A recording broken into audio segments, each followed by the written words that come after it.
2.3 crore Indians, ये number है individual investors का जो म्यूचुअल फंड्स में इन्वेस्ट करते हैं in India. And 35 lakh crore पैसे मैनेज किए जाते हैं by asset management companies through mutual funds in India. And हर एक म्यूचुअल फंड्स की हर एक स्कीम्स एक दूसरे से डिफरेंट कैसे है, ये डिसाइड करती है उनकी इन्वेस्टमेंट ऑब्जेक्टिव्स, मतलब उनके फाइनेंशियल गोल्स, क्या क्या फाइनेंशियल गोल्स हैं जो अचीव किए जा सकते हैं through the different mutual funds. तो इस वीडियो में जो हम लोग बात करने वाले हैं वो बात करने वाले हैं net asset value, mutual funds की नेट एसेट वैल्यू क्या होती है, यूनिट्स क्या होती है, एंड कितने टाइप्स हैं म्यूचुअल फंड्स के। एक्चुअली इतने सारे म्यूचुअल फंड्स हैं, बट आप उसको समझ कैसे सकते हो थ्रू द कैटेगरी वाइज, तो हम लोग उस बारे में बात करेंगे। एंड इस वीडियो में हम लोग बात करेंगे इक्विटी स्कीम्स के बारे में, उनको थ्रू आउट जितने भी उसके सब कैटेगरीज हैं वो सारी चीजें हम लोग बात करेंगे। तो वीडियो को एंड तक देखना। तो वीडियो में आगे बढ़ने से पहले जिन लोगों ने पहला एपिसोड नहीं देखा है म्यूचुअल फंड सीरीज का, वो कहीं आई बटन पे आपको दिख जाएगा, वहां पे जाके वो फर्स्ट एपिसोड देख लो, ताकि आपको बेसिक्स जो टर्मिनोलॉजीज है म्यूचुअल फंड्स की वो क्लियर हो जाए। एंड जो लोग नए हैं इस चैनल पे, please hit the like button and subscribe to this channel. अगर ये नंबर इंक्रीज होता है तो मुझे मोटिवेशन मिलता है to make more and more videos for you guys. तो चलिए वीडियो शुरू करते हैं। NAV मतलब नेट एसेट वैल्यू। अब बहुत से लोग नेट एसेट वैल्यू और नंबर ऑफ यूनिट्स में कंफ्यूज हो जाते हैं, तो इसको एक एग्जांपल के टर्म से समझते हैं। चलिए अब इसको लाइक कंपनी समझते हैं कि जब भी कोई कंपनी को एक इन्वेस्टर्स को अपना पार्ट बनाना होता है या उसके पैसे की जरूरत होती है टू ग्रो देयर कंपनी, तो वो इन्वेस्टर्स को उनके पैसों के बदले अपने कंपनी का पार्ट देते हैं, जिसको हम लोग शेयर कहते हैं। एंड जब भी वो शेयर की वैल्यू बढ़ती है या उस शेयर की प्राइस में इंक्रीमेंट होता है तो इन्वेस्टर्स को भी फायदा होता है। तो इसी तरह म्यूचुअल फंड्स में भी जब म्यूचुअल फंड्स जब भी कोई स्कीम्स लॉन्च करती है तो इन्वेस्टर्स को उसके पैसे के बदले एक यूनिट देती है, जस्ट लाइक एन शेयर, ठीक है। और उस यूनिट की एक वैल्यू होती है, जैसे शेयर की प्राइस एक वैल्यू होती है, शेयर की कोई प्राइस होती है, उसी तरह यूनिट की एक वैल्यू होती है। और जब भी यूनिट की वैल्यू में इंक्रीमेंट होता है तो इन्वेस्टर्स को फायदा होता है। तो उसी वैल्यू को हम लोग कहते हैं नेट एसेट वैल्यू। तो इसको भी एक एग्जांपल के एक कैलकुलेशन टर्म्स में समझते हैं। चलिए सपोज एक स्कीम लॉन्च हुई है और उसमें टोटल 1000 इन्वेस्टर्स हैं और हर एक ने उसमें इन्वेस्ट किया 10,000 रुपीज। तो टोटल स्कीम की जो वैल्यू हो जाएगी वो हो जाएगी 1 CR। अब इस 1 CR की स्कीम को अगर यूनिट्स में डिवाइड करते हैं विद अ सर्टेन वैल्यू, तो लेट्स टेक एक unit is equals to 10 rupees होता है। तो टोटल यूनिट्स जो हो जाएंगी वो हो जाएंगी 10 lakh units of this particular mutual fund scheme. और ऐसे हर एक इन्वेस्टर्स के पास 1000 यूनिट्स हो जाएंगे ऑफ दिस पर्टिकुलर स्कीम। तो यहाँ टोटल यूनिट हो गया 10 लाख और जो NAV मतलब net asset value of each unit वो हो गया 10 रुपीज। नाउ लेट्स से एक साल के बाद ये स्कीम्स अच्छा परफॉर्म कर रही है एंड इसके इन्वेस्टमेंट वैल्यू ग्रो होकर 1 CR से ग्रो होकर 1.1 CR हो जाती है। तो इन्वेस्टर्स के पास जितने भी यूनिट थे उनकी नेट एसेट वैल्यू 10 रुपीज से बढ़ के 11 रुपीज हो जाती है, एज जो वैल्यू थी 1 CR से बढ़ के 1.1 CR हो गई। इसीलिए अब हर इन्वेस्टर्स जो 1000 यूनिट्स ऑफ स्कीम्स होल्ड करते थे एट NAV ऑफ 10 रुपीज, उनकी वैल्यू हो जाएगी, नेट एसेट वैल्यू हो जाएगी 11 रुपीज, और उनका जो इन्वेस्टमेंट अमाउंट था 10,000 रुपीज से बढ़ के 11,000 रुपीज हो जाएगा। एंड इसी units and net asset value से आप म्यूचुअल फंड्स की करंट वैल्यू पता कर सकते हो, आप अपने इन्वेस्टमेंट की करंट वैल्यू पता कर सकते हो। So there are hundreds of number of mutual funds in India, और अगर आप सबको इंडिविजुअली जानने की कोशिश करोगे कि कौन सा म्यूचुअल फंड सही है, तो वो थोड़ा काइंड ऑफ इम्पॉसिबल टास्क हो जाता है। बट अगर आप इसको कैटेगरीज वाइज अगर डिवाइड कर दो या इन्वेस्टमेंट कैरेक्टरिस्टिक्स वाइज डिवाइड कर दो, तो वो काइंड ऑफ बहुत ईजी हो जाता है टू फाइंड आउट या to analyse the mutual funds जो आपके लिए सही है। तो बेसिकली प्राइमरली जो म्यूचुअल फंड्स को डिफाइन किया गया वो 5 कैटेगरीज में डिफाइन किया गया है, एंड उनकी भी सब कैटेगरीज हैं, तो वो सारी चीजें हम लोग बात करेंगे। These are the main 5 mutual funds categories. तो पहला है इक्विटी स्कीम्स, दूसरा है डेब्ट स्कीम्स, तीसरा है हाइब्रिड स्कीम्स, चौथा है solution oriented, and fifth one is the other schemes. और इन सब की सब कैटेगरीज स्ट्रक्चर कुछ ऐसी है। अकॉर्डिंग टू सेबी अगर आप देखो तो 36 ऑफिशियल कैटेगरीज को में डिवाइड किया गया है, 10 इन इक्विटीज, 16 इन डेब्ट schemes, 6 in hybrids, and other are the index funds, ETFs and the fund of funds.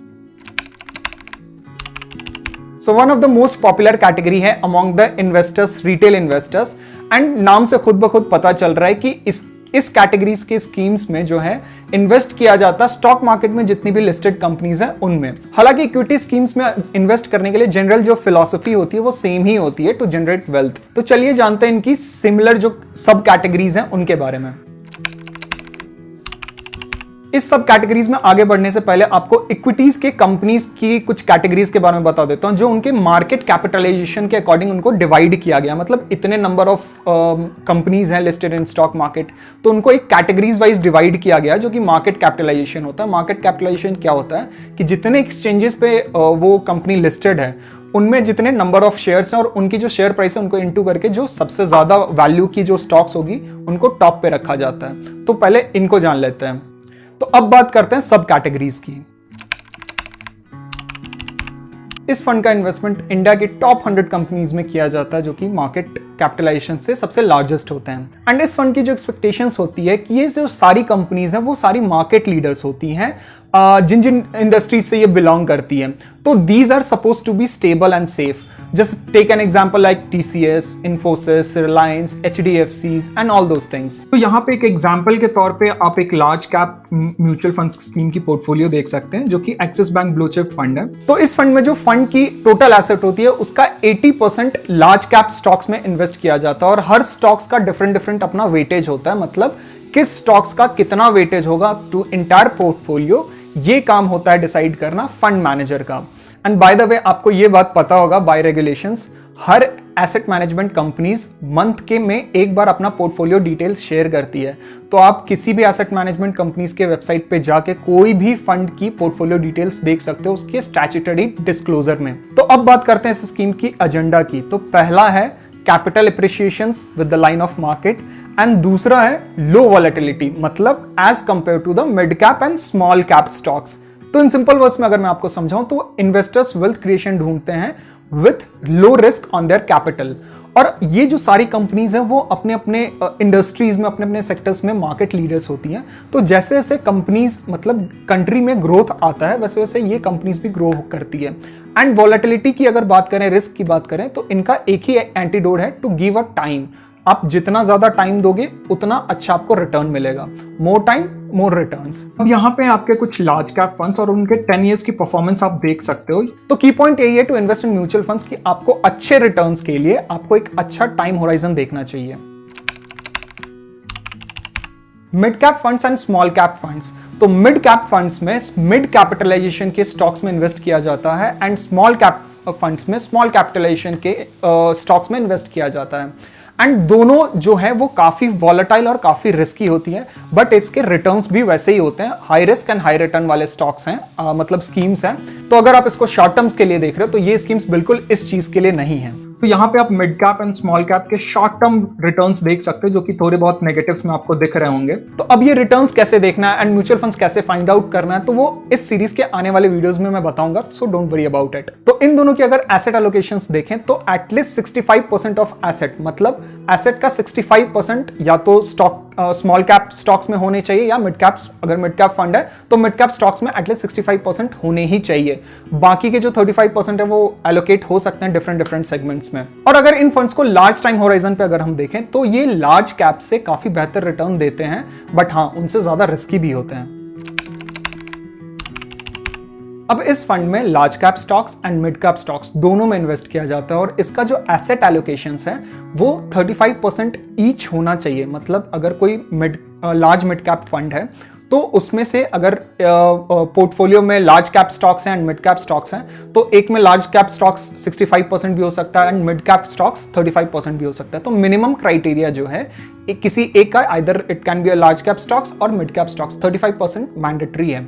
यहाँ पे आप लार्ज मिड कैप फंड्स देख सकते हो with the 10 years of its returns. और ये जो है वो large cap and mid cap stocks का मिक्सअप बैग है, तो उसका जो रिस्क एंड रिवॉर्ड रिटर्न होता है वो भी इतना ही आता है, मतलब लार्ज कैप से थोड़ा ज्यादा but small and mid cap से थोड़ा कम। तो इतने सारे एसेट मैनेजमेंट कंपनीज हैं, इतने सारी म्यूचुअल फंड्स हैं, इनको कैसे सेलेक्ट करना, कौन से फैक्टर्स देखनी चाहिए, तो वो सारी चीजें मैं आने वाले इस सीरीज के वीडियोस में बताऊंगा।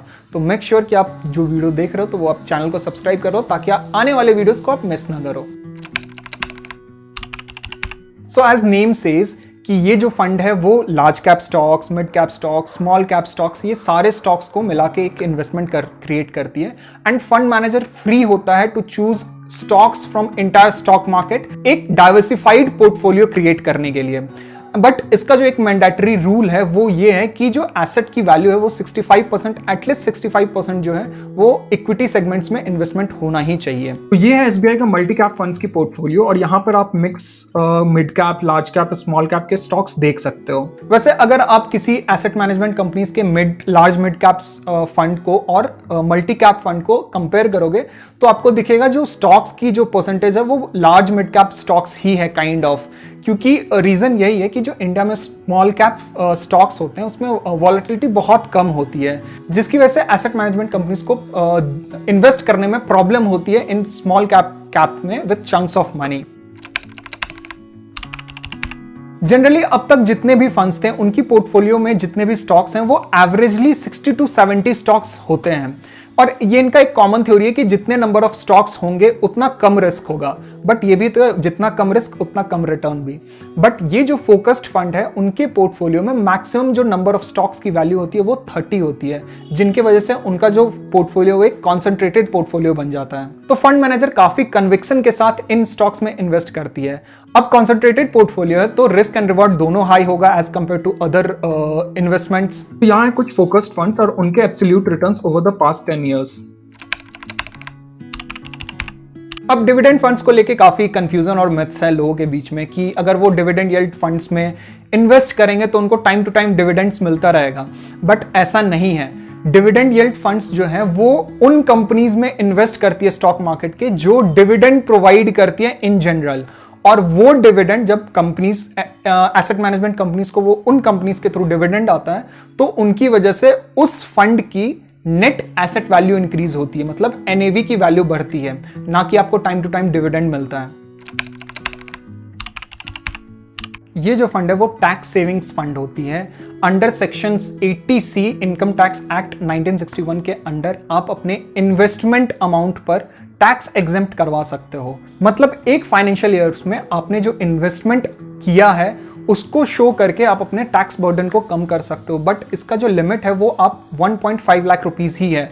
मींस एक फाइनेंशियल ईयर्स में आप अपने इन्वेस्टमेंट अमाउंट को 1.5 लाख रुपीस तक ही शो कर सकते हो कि ये इतना इन्वेस्टमेंट आपने एक फाइनेंशियल ईयर्स में किया है, एंड उससे आप अपना टैक्स रिड्यूस करवा सकते हो। और अगर आपको 80C के बारे में एक प्रॉपर वीडियो चाहिए तो आप अपने कमेंट में लिख के बताओ कि आप उसके बारे में जानना चाहते हो, तो मैं एक अलग से एक वीडियो बना दूंगा on 80C income tax act के थ्रू आप कौन कौन से इन्वेस्टमेंट में टैक्स सेव कर सकते हो। तो इस फंड की दो इंपॉर्टेंट बातें हैं, पहला ELSS फंड की जो मैंडेटरी 3 साल की लॉकिंग पीरियड होती है, एंड दूसरा जो इस फंड का इन्वेस्टमेंट है उसका जो एसेट है उसका 80% इक्विटी या इक्विटी रिलेटेड सेगमेंट्स में किया जाता है इन्वेस्टमेंट। अब ELSS फंड जो है वो एक मल्टी कैप फंड का प्रॉक्सी होता है, मतलब इसमें large cap stocks, mid cap stocks, small cap stocks, सारे स्टॉक्स में इन्वेस्ट किया जाता है, और किस कैपिटलाइजेशन स्टॉक्स का कितना वेटेज होगा वो डिसाइड करते हैं फंड मैनेजर्स। तो यहां पे आप ELSS फंड की परसेंटेज वाइज एलोकेशंस देख सकते हो।